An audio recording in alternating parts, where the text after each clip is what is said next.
Students, पिछली video में अपना देखा था कि विद्युत धारिता किसे कहते हैं। ये अपने शुरू कर चुके थे। विद्युत धारिता क्या है, इसका मात्रक क्या है, ये अपने देखा था। और विद्युत धारा की डेफिनेशन देखी थी कि किसी भी चालक को दिया गया आवेश उसमें विभव में वृद्धि के समानुपाती होता है, Q प्रोपोर्शनल टू V। वहाँ से अपने पास अल्टीमेटली आया था C is equal to Q upon V। C एक कांस्टेंट है जिसको अपनों ने कहा था विद्युत धारिता। अब यहाँ एक चीज़ और देखने वाली है, C is equal to Q upon V, ये जनरल फॉर्मूला है अपने पास। इसमें मैंने आपको पिछली वीडियो में बताया था कि QV में अगर ग्राफ बनाते हो तो वो इस तरह से आता है, क्योंकि ये प्रोपोर्शनल है और QV ग्राफ की ढाल है वो विद्युत धारिता को प्रदर्शित करती है। ये अपने पहले देख चुके हैं। तो स्टूडेंट्स, अगर आपने पिछली वीडियो नहीं देखी है तो वो ज़रूर देखें, क्योंकि चैप्टर नंबर 4 जो विद्युत धारिता है उसकी एक वीडियो अपने कर चुके हैं, ये उसकी सेकेंड वीडियो है। अब देखिए यहाँ पर एक चीज़ और इम्पोर्टेंट आती है। मैं अक्सर क्वेश्चन पूछता हूँ स्टूडेंट से और वो गलत इसका आंसर देते हैं कि अगर किसी चालक को दिया गया आवेश दुगना कर दें तो उसकी धारिता कितनी हो जाएगी। क्वेश्चन क्या है कि सपोज आपने पहले तो चालक को आवेश दे रहे थे Q और बाद में आपने आवेश दे दिया 2Q, यानी आवेश को डबल कर दिया, तो उसकी धारिता कितने गुना हो जाएगी। आपके अकॉर्डिंग क्या होनी चाहिए, सोच के देखिए कि अगर किसी चालक को पहले Q आवेश दे रहे थे, फिर अपनों ने क्या किया, उस आवेश की मात्रा को दुगना कर दिया और चालक के आकार से अपनों ने कोई छेड़छाड़ नहीं किया, उसको चेंज नहीं किया है, तो उसकी धारिता कितनी होती है। ठीक है, तो Q को डबल किया है तो आपके माइंड में आ रहा होगा कि धारिता भी डबल हो जाएगी, जबकि ये गलत है। क्यों गलत है, क्योंकि अपने जानते हैं कि अगर आपने आवेश को दुगना किया है तो निश्चित रूप से विभव का मान भी दुगना होगा, ऑटोमेटिकली होगा, क्योंकि ये प्रोपोर्शनल है। ठीक है, Q को दुगना करोगे तो जो विभव है वो भी दुगना हो जाएगा। तो ये दुगना होना है, ये भी दुगना, तो C का मान अगर देखें तो कितना हो जाएगा 2Q अपॉन 2V। 2 से 2 कैंसिल, Q अपॉन V। इसका क्या मीनिंग हुआ कि उसकी धारिता, किसी चालक की धारिता चेंज नहीं होगी। ध्यान रखना, यदि उसके आवेश को दुगना कर दिया जाए या दिया गया आवेश की मात्रा दुगनी कर दी जाए तो उसकी धारिता अनचेंज रहेगी, अपरिवर्तित रहेगी। पहली चीज़। दूसरा अपना जो जनरल फॉर्मूला देखा C is equal to Q upon V, ये भी देख चुके हैं। एक फॉर्मूला और देखा था कि गोलीय चालक की धारिता, विलगित गोलीय चालक की धारिता है वो होती है C is equal to 4 pi epsilon naught R। इन दोनों को मैं यहाँ लिखा है दोबारा से कि कोई भी चालक है उसकी धारिता को कैसे बढ़ाया जा सकता है। कोई भी चालक है उसकी धारिता अपने देख चुके हैं कि आवेश को ग्रहण करने की जो कैपेसिटी, क्षमता है, उसी को अपने विद्युत धारिता कहते हैं। तो विद्युत धारिता को निम्न प्रकार से बढ़ाया जा सकता है। विद्युत धारिता दो प्रकार से अपने बढ़ा सकते हैं। वो कैसे, देखिए, एक तो ये फॉर्मूला यूज कर रहे हैं अपने C is equal to Q upon V, clear, ये वाला। दूसरा फॉर्मूला ये यूज कर रहे हैं C is equal to 4 pi epsilon naught R। यहाँ देखिए, अगर अपने कहें कि Q इक्वल टू कॉन्स्टेंट, यदि आवेश की जो मात्रा है वो नियत रखें, अपने दिए गए आवेश की मात्रा जो दे रहे हैं वो निश्चित हो, तो C is proportional to 1 upon V। Clear, इसका मतलब C में धारिता में वृद्धि करनी है। धारिता का मतलब क्या हुआ कि आवेश ज़्यादा से ज़्यादा ग्रहण कर सके, तो वही जो क्षमता है धारिता है। धारिता में वृद्धि करने के लिए अपने को V के मान में क्या करनी होगी, कमी करनी होगी। V मतलब विभव, यानी किसी चालक में अगर किसी भी तरीके से विभव में कमी कर दें तो निश्चित रूप से धारिता में वृद्धि हो जाएगी। ये इस फॉर्मूले के अकॉर्डिंग बता रहे हैं कि निश्चित आवेश के लिए अगर विभव में कमी कर दें अपने, पहला तरीका ये है कि विभव में आप कमी कर दो। विभव में कमी करोगे तो ऑटोमेटिकली धारिता में वृद्धि हो जाएगी, पहला पॉइंट।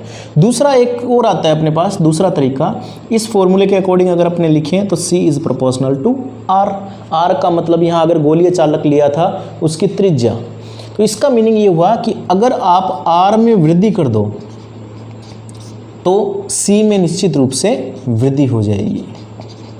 क्लियर है, तो इसका मतलब दो मेथड है अपने पास। अगर किसी चालक की धारिता बढ़ाना है अपने को तो अपने पास दो मेथड आते हैं। पहला कौन सा, विभव में कमी करके, चालक के विभव में किसी भी तरीके से आप कमी कर दो। और दूसरा मेथड आता है कि उसकी त्रिज्या, या इनडायरेक्टली आप कह सकते हो उसके आकार में वृद्धि करके, चालक का आकार बढ़ाते जाओ तो उसकी धारिता बढ़ेगी। दूसरा तरीका कौन सा है, V में कमी करके, V में यानी विभव में कमी करके। अब क्वेश्चन आता है कि इन दोनों मेथड में से ज़्यादा कन्वीनियंट मेथड कौन सा है, ज़्यादा सुविधाजनक कौन सी विधि है। आप आकार को बढ़ाओ एक लिमिट से ज़्यादा आकार को अपने नहीं बढ़ा सकते, और आकार को बढ़ाना एक तरह से अनकन्वीनियंट रहता है, अपने पास असुविधाजनक रहता है। और आकार जैसे जैसे बढ़ाएंगे, जैसे अपनों ने पहले पिछली वीडियो में देखा था कि पृथ्वी इतनी बड़ी है जिसकी त्रिज्या 6400 किलोमीटर है, उसके बावजूद उसकी जो धारिता है वो अपनों ने कैलकुलेट की थी 711 माइक्रोफेरेड। तो ये मेथड है, इसका मतलब पृथ्वी इतनी बड़ी होने के बावजूद उसकी धारिता 711 माइक्रोफेरेड आती है अपने पास। तो इसका मतलब ये मेथड ज़्यादा कन्वीनियंट नहीं है, अच्छा मेथड नहीं है, ये कह सकते हो आप कि आकार को बढ़ाकर धारिता में निश्चित रूप से वृद्धि होगी, लेकिन ये कन्वीनियंट नहीं है। इसका मतलब ज़्यादा अच्छा मेथड कौन सा है अपना, ये वाला, कि विभव में आप कमी कर दो किसी भी तरीके से, वो अपने देखेंगे आगे। विभव में आप अगर कमी करते हो तो निश्चित रूप से धारिता में वृद्धि हो जाती है। और यही जो अपने कह रहे हैं संधारित्र, जो अपने टॉपिक है, जो आगे इस पूरे चैप्टर में संधारित्र के बारे में डिस्कस करेंगे। संधारित्र क्या है, कितने प्रकार है, और इसके डिफरेंट न्यूमेरिकल्स भी देखेंगे अपने।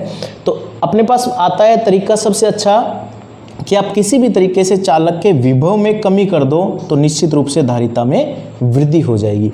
और ये जो प्रोसेस जिस युक्ति में करते हैं उसी को अपने कहते हैं संधारित्र। ठीक है, तो संधारित्र में एक्चुअल में क्या करते हैं, क्या होता है या क्या करते हैं, वो अपने को क्लियर है कि धारिता, अपने ये चाह रहे हैं कि धारिता में वृद्धि हो जाए।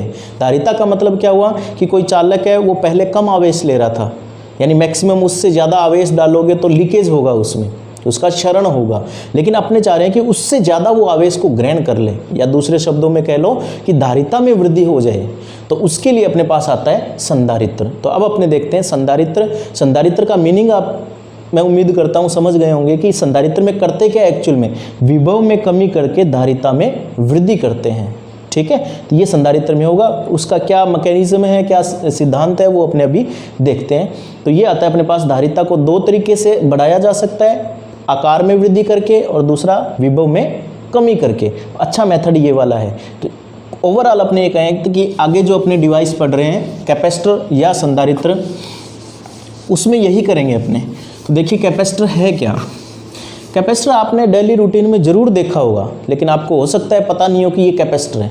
जैसे आपने जितने भी फ़ैन हैं, पंखे हैं, उसमें एक डिफरेंट कलर का, जनरली वाइट कलर का एक सेल टाइप होता है, इस टाइप, उसको सेल बोल देते हैं आम भाषा में, इस तरह से होता है। आपने ज़रूर देखा होगा, पंखे की कई बार स्पीड कम हो जाती है तो अक्सर मिस्त्री आता है और कहता है कि इसका सेल ख़राब हो गया है। एक्चुअल में वो सेल उनकी भाषा में, अपने यहाँ कहेंगे वो कैपेसिटर है, संधारित्र है। वो क्या है, संधारित्र है।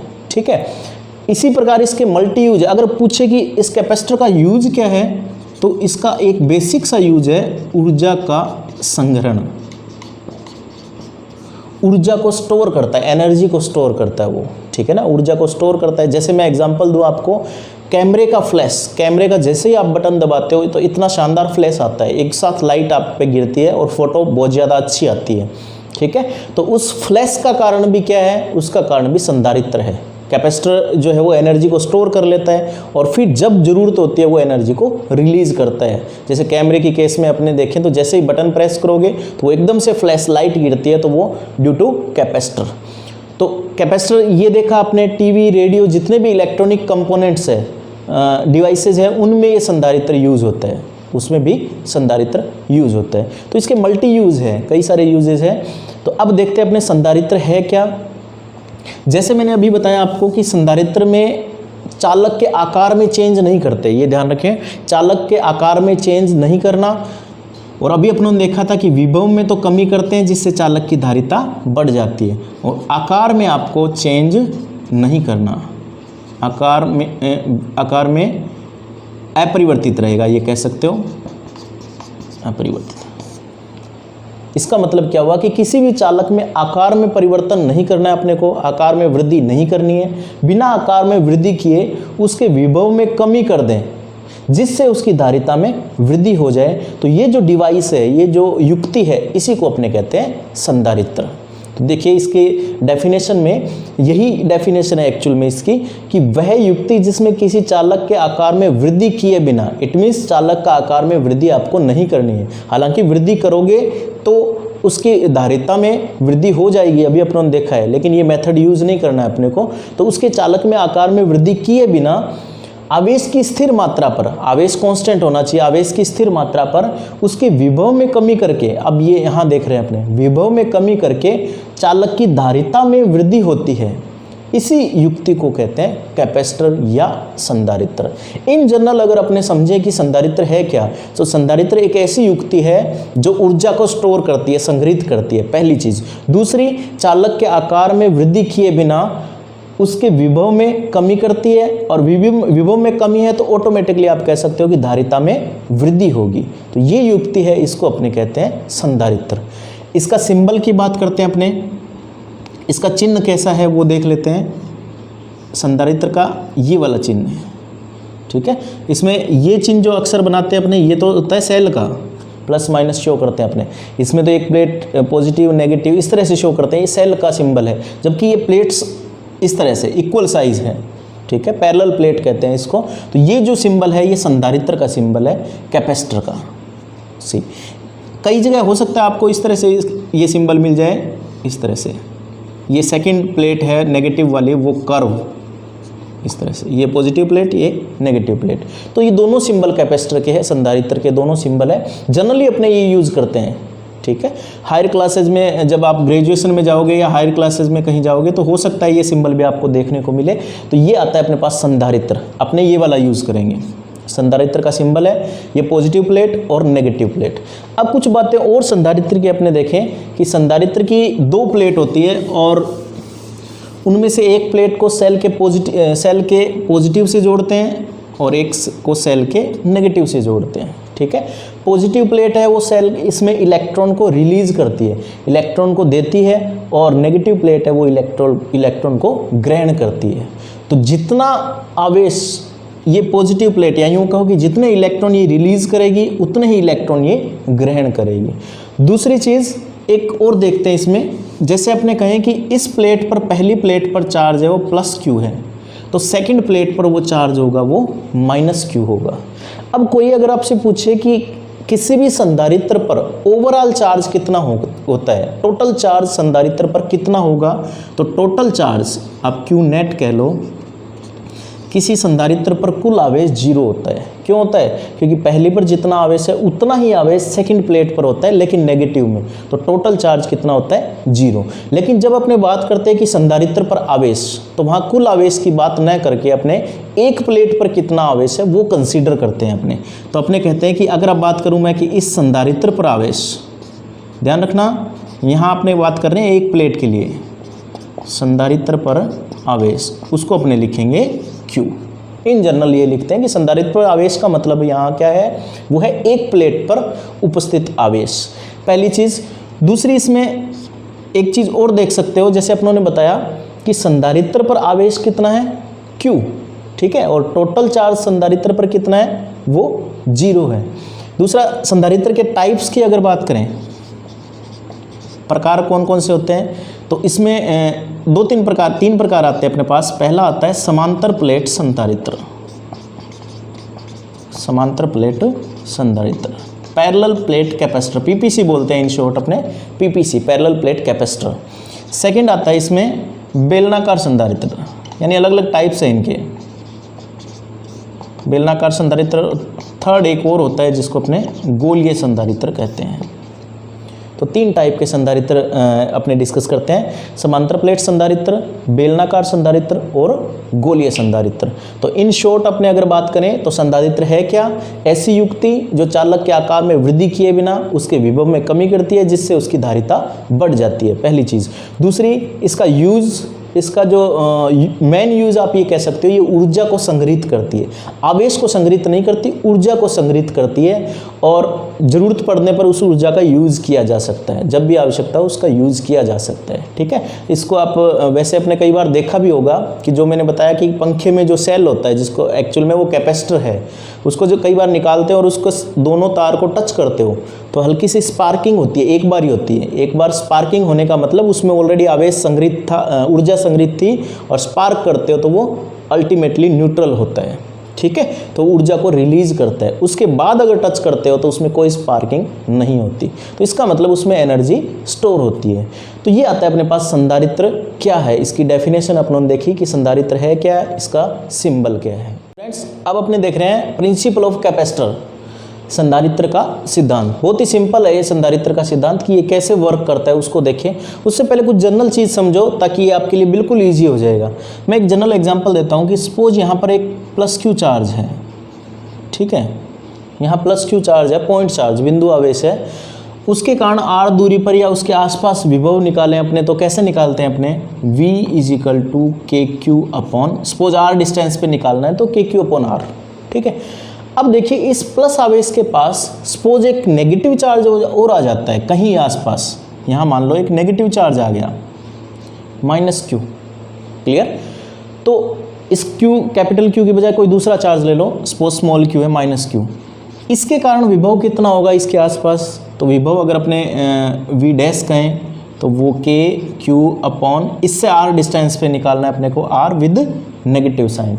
ये अपने पहले देख चुके हैं कि अगर प्लस क्यू आवेश के कारण निकालना है तो पॉजिटिव विभव होगा, -Q के कारण निकालना है विभव तो माइनस साथ में लेके चलते हैं, यानी ये होगा। अब इसका क्या मतलब हुआ, अब टोटल विभव आपसे, अगर ये अकेला आवेश था प्लस Q तो टोटल विभव कितना था, KQ अपॉन R। ये -Q आया तो इस -Q अकेले के कारण कितना है, -KQ upon R, R distance पे कोई पॉइंट है जनरल। अब अपने ये कहें कि पहले अकेला आवेश था, फिर ये नेगेटिव चार्ज और आ गया पास में, ऋणात्मक आवेश आ गया, तो टोटल विभव में पहले से कमी हुई या वृद्धि हुई ये देखना है अपने को, ठीक है। तो जब ये आवेश माइनस वाला नहीं था तो विभव कितना था, इतना, KQ अपॉन R। लेकिन जब ये आवेश आ गया तो इसने क्या किया, इस विभव में माइनस है, इसका मतलब टोटल करोगे तो ओवरऑल माइनस होगा, ये पॉजिटिव है ये नेगेटिव है, तो ओवरऑल विभव में कमी होगी। फॉर एग्जाम्पल इसके कारण विभव मान लो 10 कूलाम आए हैं और इसके कारण विभव कितना आया, -2 कूलाम, तो टोटल कितना होगा, 8, 10 - 2 यानी कि 8 कूलाम आवेश होगा, सॉरी विभव है, तो विभव V वोल्ट में 8 वोल्ट होगा। दोबारा देखो इसको, ये 10 वोल्ट है, ये -2 वोल्ट है, इसके कारण विभव, तो टोटल विभव कितना हो गया, 8 वोल्ट। इट मीन्स ये नेगेटिव चार्ज आने के कारण ओवरऑल टोटल विभव में कमी हुई है, ठीक है, पहली चीज़। अब अपने कह रहे हैं कि एक आवेश और आ गया सपोज पॉजिटिव चार्ज, तो ये पॉजिटिव चार्ज क्या करेगा, इसकी विभव में वापस वृद्धि कर देगा। मान लो इस आवेश के कारण +3 वोल्ट विभव हुआ, तो अब कितना हो गया, 8 था इन दोनों का, अब 3 और ऐड कर देंगे तो 11 वोल्ट हो जाएगा। इससे क्या रिजल्ट निकलता है अपने पास कि अगर किसी पॉजिटिव चार्ज के पास नेगेटिव चार्ज आता है तो उसके विभव में कमी करता है, और अगर पॉजिटिव चार्ज आता है तो वो उसके विभव में वृद्धि करता है। क्लियर। अब आते हैं इस पे, इसका मतलब क्या हुआ, इसका मतलब ये हुआ कि अपना जो प्रिंसिपल है, या यूँ कहे कि संधारित्र में अभी अपने देखा था कि संधारित्र में क्या करना है अपने को, विभव में कमी करनी है, कुल मिला के विभव में कमी करनी है। विभव में कमी कब होगी, जब पॉजिटिव चार्ज के पास नेगेटिव चार्ज हो।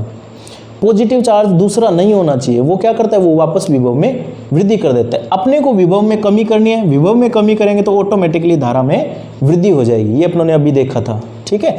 तो इसका मतलब ये हुआ कि नेगेटिव चार्ज पॉजिटिव के पास है तो वो अपने को हेल्प करेगा, वो विभव में कमी और धारिता में वृद्धि करेगा। लेकिन पॉजिटिव चार्ज है ये अपने को प्रॉब्लम क्रिएट करेगा, इसका मतलब ये धारिता में कमी कर देगा, अपने को वृद्धि करनी है। तो इसको अपने अवॉइड करना है, इसको किसी न किसी तरीके से नेग्लेक्ट करना है, हटाना है। कैसे हटाएंगे वो भी अपने देखते हैं। तो इस कंसेप्ट का यूज़ कर रहे हैं अपने यहाँ, देखिए अपने को कुल मिला के करना क्या है, विभव में कमी करनी है। तो इसका जो प्रिंसिपल है, संधारित्र का प्रिंसिपल, कैपेसिटर का प्रिंसिपल, इसमें सबसे पहले देखिए इसको पार्ट्स में डिवाइड किया मैंने, पहला पार्ट, दूसरा और तीसरा। ऐसे ही आपको एग्जाम में लिखना है step by step. Step first कहें या इसके पहले भाग को देखें तो इसमें एक प्लेट है, प्लेट समांतर प्लेट ले रहे हैं अपने यहाँ, तो समांतर प्लेट भी हो सकती है, गोलीय बेलनाकार कैसी भी हो सकती है। अपने कह रहे हैं समांतर प्लेट है। सपोज ये एक प्लेट इस तरह से है, यहाँ रखिए, इसको पॉजिटिव चार्ज, इस पर टोटल चार्ज है वो +Q है, इस प्लेट पे टोटल चार्ज है वो यहाँ पर आएगा, वो कितना होगा, +Q। सेकेंड स्टेप में क्या करते हैं अपने, इस प्लेट के पास इसी प्रकार की एक समांतर प्लेट पास में रख देते हैं। यहाँ पर एक प्लेट ऑलरेडी थी जिस पर आवेश दिया अपनों ने, इसके पास एक समांतर प्लेट इस तरह से रख देते हैं। क्लियर है। इस प्लेट पर ना तो इसको टच करवाते हैं अपने सेकंड प्लेट को, जिसका नाम बी दिया है अपनों ने। पहली प्लेट है ए, दूसरी प्लेट है बी। ये पहला फिगर था, इसी को आगे एक्सटेंड किया, इसी को बढ़ाया अपनों ने, ये दूसरा। तो इसका मतलब क्या हुआ, इस पॉजिटिव चार्ज, इधर भी पॉजिटिव है, इसको आप ये मत समझना कि इधर हटा क्यों दिया, ओवरऑल पॉजिटिव चार्ज है प्लस क्यू चार्ज। इस प्लस क्यू चार्ज के कारण सेकंड वाली जो प्लेट है, उस प्लेट के इस भाग पर ऋणात्मक आवेश आता है। किसके कारण? प्रेरण के कारण, इंडक्शन जिसको अपने कहते हैं, प्रेरण। तो जैसे अपनों ने आवेश की विधियां पढ़ी थी, आवेश उत्पन्न की विधि, उसमें से एक थी इंडक्शन, प्रेरण। तो प्रेरण के कारण इस भाग पर नेगेटिव चार्ज आएगा और दूसरे भाग पर, इस प्लेट के जो सेकंड प्लेट है, इसके इस वाले भाग पर पॉजिटिव चार्ज आएगा, ठीक है, ड्यू टू इंडक्शन। अब मैंने अभी आपको बताया था कि पॉजिटिव के पास नेगेटिव आया है, वो अपने को हेल्प कर रहा है, ठीक है, लेकिन ये पॉजिटिव चार्ज है इधर वाला, राइट साइड वाला, वो प्रॉब्लम क्रिएट कर रहा है अपने लिए। तो इसको किसी न किसी तरीके से अपने रिमूव करना है। तो अब थर्ड पार्ट देखिए, इसको रिमूव कैसे करें। इसको अपने कर देते हैं अर्थिंग। अर्थिंग किसी चीज़ को करने का मतलब क्या होता है, जैसे घरों में भी अपने जब इलेक्ट्रिसिटी की फिटिंग करवाते हैं तो अर्थिंग करते हैं। अर्थिंग क्यों करते हैं? ताकि आवेश है वो कहाँ चला जाए, पृथ्वी में चला जाए और अपने को करंट न लगे। ये घरों की बात कर रहा हूँ मैं। यहाँ अपने ये चाह रहे हैं कि ये आवेश किसी न किसी तरीके से यहाँ से हट जाए, तो इसको क्या करते हैं कि वायर के थ्रू अर्थ पृथ्वी से जोड़ देते हैं। तो ये आवेश कहाँ चला जाएगा, पॉजिटिव चार्ज है वो पृथ्वी के अंदर चला जाएगा। इसका मतलब यहाँ से रिमूव हो जाएगा। अब आपके माइंड में ये क्वेश्चन आ सकता है कि पॉजिटिव इधर चला गया तो इस नेगेटिव क्यों नहीं गया, इसने क्या कसूर किया है, ये क्यों नहीं गया यहाँ, ये भी तो पृथ्वी में चला जाना चाहिए। पृथ्वी की धारिता बहुत अधिक है, आकार बहुत बड़ा होने के कारण, ठीक है। तो इसमें अपने ये कह रहे हैं कि पॉजिटिव चार्ज तो चला गया, नो डाउट, लेकिन ये नेगेटिव चार्ज इस पॉजिटिव चार्ज के अट्रैक्शन के कारण, आकर्षण के कारण बंधा हुआ है। इस अट्रैक्शन के कारण ही ये नेगेटिव चार्ज है, ये अर्थ के अंदर नहीं गया, यानी कि भूसंपर्कित का इस पर इफेक्ट नहीं पड़ा है। तो यहाँ पर आप देख रहे हो तीसरे डायग्राम में कि पॉजिटिव चार्ज के कारण नेगेटिव चार्ज इस प्लेट के इस भाग पर आया है और बाहर वाला पॉजिटिव चार्ज भूसंपर्कित हो गया, यानी यहाँ से हट चुका है, ठीक है। तो ओवरऑल अपने ये कहेंगे कि यहाँ पॉजिटिव और यहाँ नेगेटिव चार्ज आ गया। और अपनों ने अभी देखा था कि नेगेटिव चार्ज है वो पॉजिटिव के पास अगर आ जाता है तो वो विभव में कमी करता है। इट मीन्स यहाँ से अपने यहाँ पर पहुँचे हैं तो आप देख रहे हो कि विभव में कमी हुई है, और विभव में कमी हुई है तो धारिता में निश्चित रूप से वृद्धि होगी।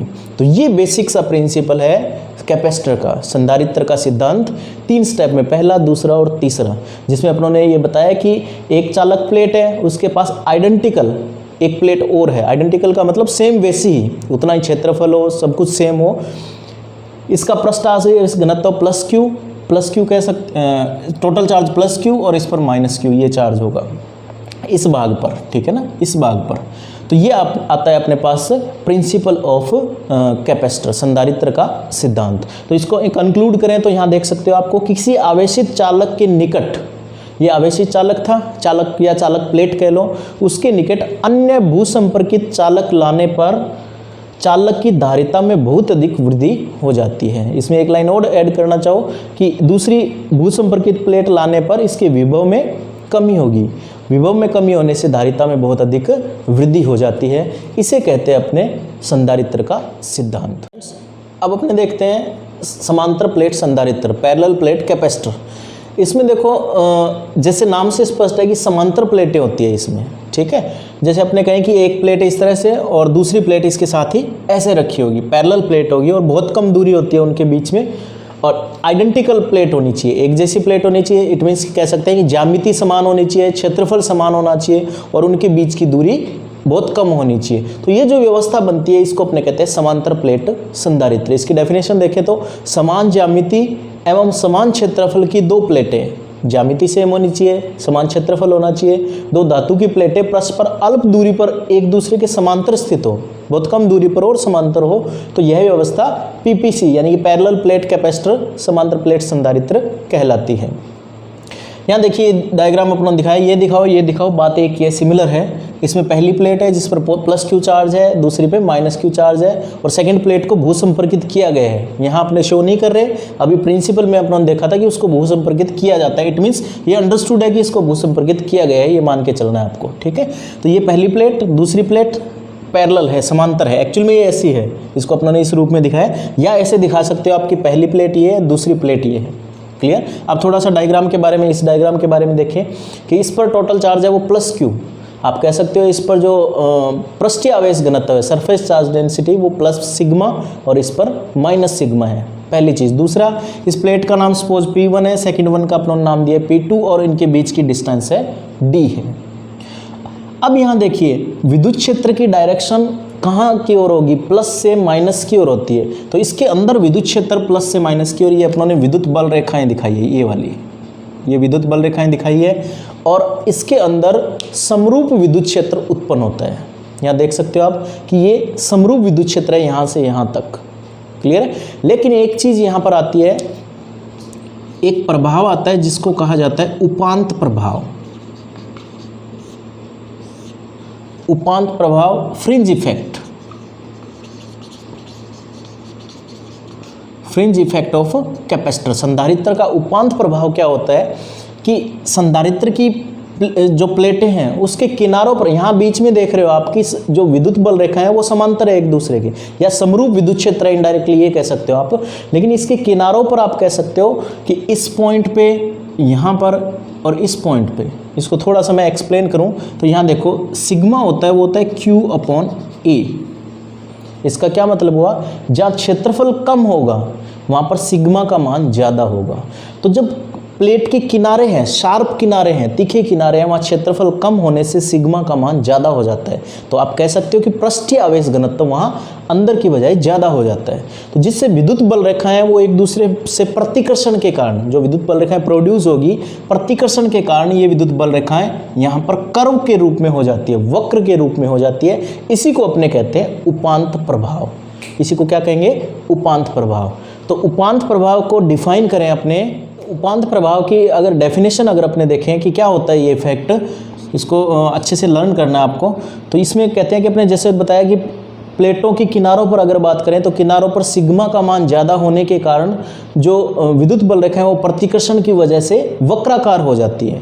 वक्राकार होने का मतलब क्या हुआ, वहाँ पर विद्युत क्षेत्र है वो असमरूप हो जाता है, या यूँ कहें कि समरूप नहीं रहता है। इसी को अपने कहते हैं फ्रिंज इफेक्ट और उपांत प्रभाव जो कैपेसिटर में होता है। इसको डिफाइन देखो, डेफिनेशन अगर देखें इसकी, प्लेटों के किनारों पर पृष्ठ आवेश घनत्व अधिक होने से सिग्मा का मान ज़्यादा है वहाँ पर, कारण मैंने आपको बता दिया। विद्युत बल रेखाएं परस्पर प्रतिकर्षित होकर वक्रीय हो जाती है। विद्युत बल रेखा आप कह रहे हो कि यहाँ पर वक्रित हो जाती है, वक्रीय रूप में ले लेती है। वह विद्युत क्षेत्र असमान होता है, उपांत प्रभाव कहलाता है। ठीक है, तो यहाँ जब डेरिवेशन करेंगे तो इस उपांत इफेक्ट को अपने नेग्लेक्ट मानते हैं। इसको रिमूव किया जा सकता है। एक आता है अपने पास गार्ड रिंग, रक्षक वलय। ठीक है, कोई अगर आपसे कहे कि उपांत प्रभाव को दूर कैसे किया जा सकता है तो आप कह सकते हो कि एक वलय आती है, रक्षक वलय, रिंग गार्ड बोलते हैं इसको, रिंग गार्ड। रक्षक वलय का मतलब एक छल्ला होता है मेटेलिक, वो यहाँ डाल देते हैं दोनों तरफ, तो ये प्लेन स्ट्रेट हो जाती है, जिससे समरूप विद्युत क्षेत्र हो जाता है। तो रक्षक वलय का यूज़ करके, रिंग गार्ड का यूज़ करके आप इस उपांत इफेक्ट को हटा सकते हो, रिमूव कर सकते हो, या दूसरे शब्दों में कहो कि ये विद्युत बल रेखाएं वो समांतर हो जाती है। ठीक है, जिससे विद्युत क्षेत्र भी समरूप हो जाता है। तो ये आता है अपने पास उपांत प्रभाव या फ्रिंज इफेक्ट, जो कैपेसिटर में आता है अपने पास। अब देखते हैं अपने इसका डेरिवेशन की, इसकी धारिता कितनी होगी, समांतर प्लेट संधारित्र की धारिता कितनी होगी। इसी के अंदर ये उपांत इफेक्ट था, तो उसको आपको ध्यान में रखना है।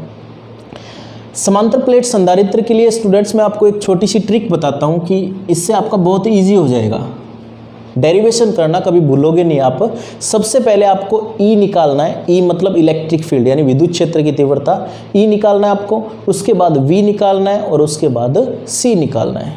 ठीक है, इन तीनों में से E है वो वेक्टर क्वांटिटी है, बाकी स्केलर क्वांटिटी है।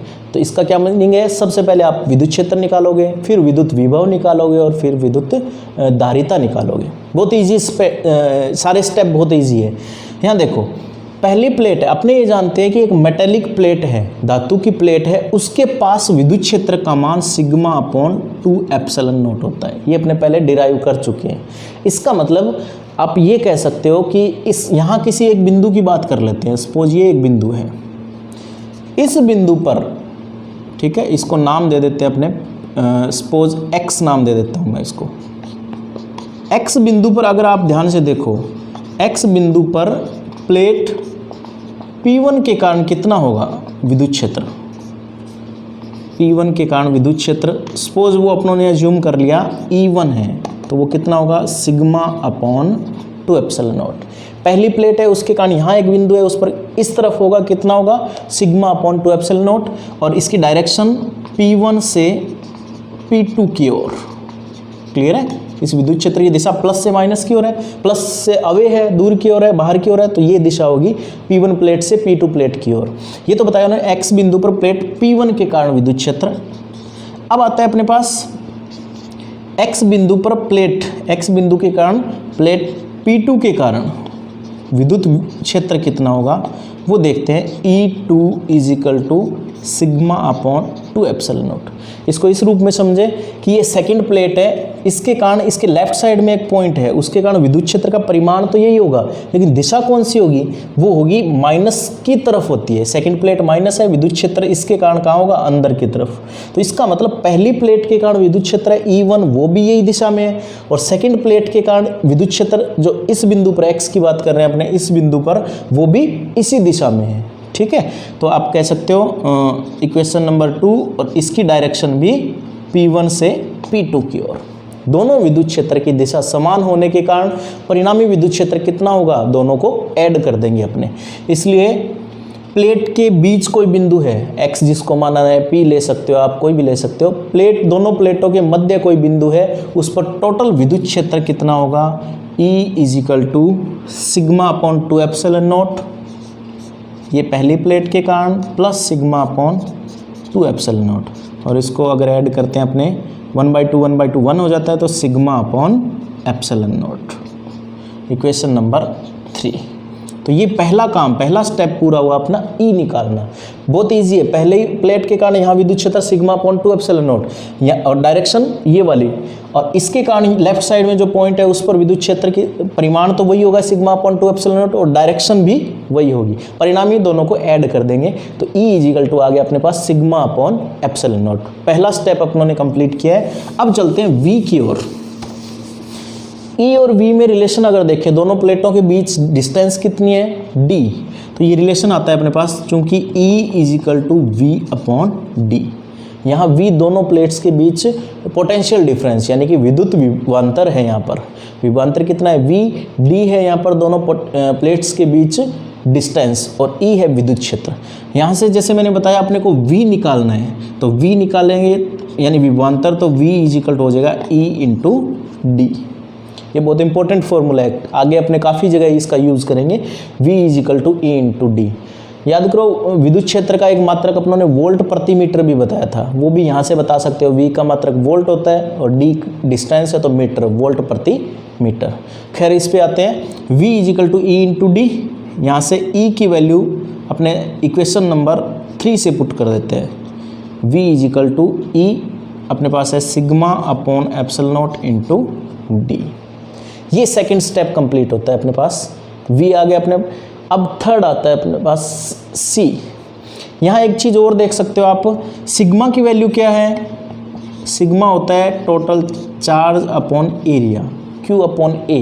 तो ये वैल्यू पुट कर दें तो अपने पास दूसरी फॉर्म आ जाएगी, V is equal to sigma की जगह पुट कर रहे हैं Q अपॉन A, तो Q upon A epsilon naught और D। ये आ गया अपने पास V यानी कि सेकंड स्टेप। E से जैसे मैंने ट्रिक में बताया, E से आप पहुंचोगे V पे, सिंपल फॉर्मूला यूज करते हुए E is equal to V upon D, तो V कैलकुलेट कर लिया। अब तीसरा आता है अपने पास C फाइंड आउट करना। धारिता की परिभाषा से अपनों ने बताया था कि Q इज इक्वल टू होता है CV। धारिता की परिभाषा से Q is equal to CV, तो C is equal to Q upon V। इस फॉर्मूले का यूज़ करें तो C is equal to Q upon V की वैल्यू यहाँ से पुट करते हैं अपने, QD अपॉन A एप्सिलॉन 0, ये ऊपर चला जाएगा।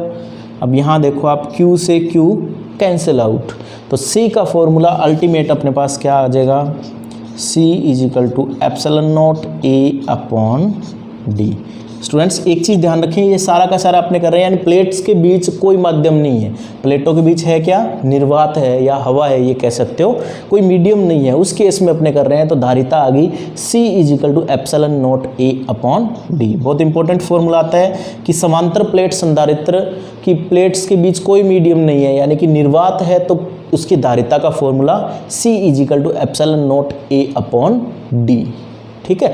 और अगर इसमें कोई प्रावैद्युतांक पदार्थ भर देंगे तो वो अपने नेक्स्ट वीडियो में देखेंगे कि उसमें क्या होता है, धारिता कितनी बढ़ जाती है, कैसे क्या होता है, वो आगे देखेंगे। तो अल्टीमेटली ये निर्वात में अगर दो प्लेट्स के बीच कोई मीडियम नहीं है या निर्वात है तो अपने कहेंगे धारिता C = ε0A/d। इसको देखते हुए आप रिजल्ट क्या निकालते हो इसका कि C = A, यहाँ से देख रहे हो, पहला ये रिजल्ट आता है और सेकंड रिजल्ट आता है अपने पास C = 1/d। तो यहाँ से क्या रिजल्ट निकलता है कि किसी भी समांतर प्लेट संधारित्र की धारिता को बढ़ाना है, तो धारिता को बढ़ाने के लिए आपको क्या करना होगा, A को इंक्रीज करेंगे तो C इंक्रीज हो जाएगी। यानी A का मतलब क्या हुआ, किसी भी प्लेट का क्षेत्रफल। अगर प्लेट्स का क्षेत्रफल बढ़ा देंगे तो निश्चित रूप से उसकी धारिता बढ़ जाएगी, पहला। दूसरा यहाँ पर से रिजल्ट क्या आता है कि अगर D को अपने कम कर दे तो धारिता बढ़ जाएगी। D का मतलब क्या है, दोनों प्लेट्स के बीच की डिस्टेंस को अगर आप कम कर दो तो धारिता निश्चित रूप से कम होगी। तो दो तरीके अपने पास कि धारिता को बढ़ाने के, एक तो A को आप बढ़ा दो, यानी क्षेत्रफल, प्लेट का जो क्षेत्रफल है, दोनों प्लेट्स का क्षेत्रफल है वो बढ़ा दो, या दोनों प्लेटों के बीच की डिस्टेंस को कम कर दो। तो स्टूडेंट्स इस वीडियो को जरूर लाइक करें, साथ ही साथ शेयर करें और इस चैनल को अभी तुरंत ही सब्सक्राइब करें। Thank you.